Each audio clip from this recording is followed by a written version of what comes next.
আমরা সুখের জন্য সারাদিন দৌড়াই, সুখ কিন্তু আজ পর্যন্ত আমরা কেউ চোখে দেখি নাই। দেখছেন না? নারী বলবে না পুরুষ বলবে, না সন্তান বলবে না বাবা বলবে। কেন জানেন? সুখ আসে রহমতের চাদর আসলে, চাদর দিয়ে যখন টাকা হয় তখন সুখ আসে। আল্লাহর রহমত ছাড়া সুখ আশা করা যায় না। আর আল্লাহর রহমত মুহাম্মদুর রাসূলুল্লাহ ছাড়া পাওয়া যায় না, না না না না না।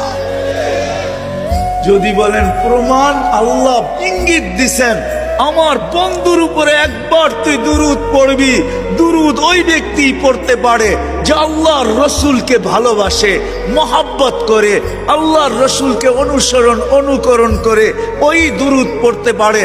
আল্লাহ বলে একবার পড়বি, 10টা রহমতের চাদর দিয়ে তোকে আমি ডাকবো।